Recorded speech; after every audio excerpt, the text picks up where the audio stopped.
6:24 here on a Monday morning. Staying at home so much recently has a lot of us interested in puttering around the patio, maybe planting a little bit of a garden perhaps. Yeah, and you're interested, but if you're a novice like me, you want to go straight to the experts. So I went to Dr. Q of Star Nursery to find out what's the best and easiest veggies to get started with. Actually, vegetables and herbs are real popular right now. People are planting a lot of the things. We've had actually an extended season for vegetables because it stayed so cool, hasn't gotten real hot. So we can still plant a lot of things like peppers and tomatoes, but also a lot of things like lettuce and radishes, carrots, a lot of things like that are still good to plant. So you want to try to get something that is going to ripen pretty quickly with the shortened season if it gets hot real quick, because tomatoes have a hard time setting fruit sometimes when the temperatures are over 95.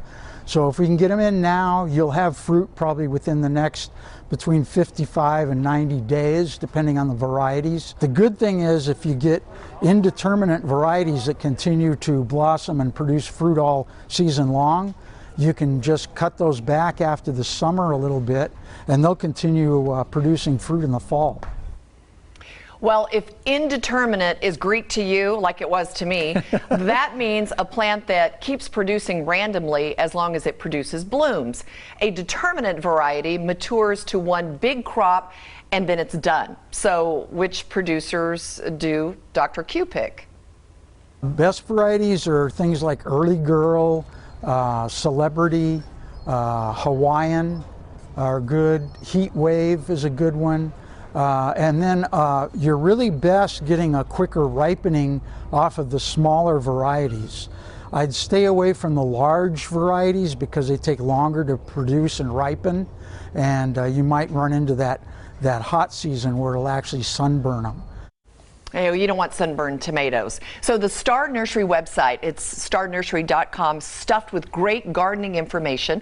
And Dr. Q says go to the section on warm season vegetable gardening and it will guide you on what to plant right now and where to put them and how to feed them and all that kind of stuff. And you were saying they were slammed when you went there, relatively speaking. So busy. In fact, the run on tomatoes has been so big that I got a little inside information that they're restocking and bringing even more tomatoes in. So we're going to talk about weeding, we're going to talk about fertilizing, we're going to talk about herbs, we're going to talk about a lot of stuff this week. Maybe you have some questions. I wonder what happened to herb, and now we'll find out.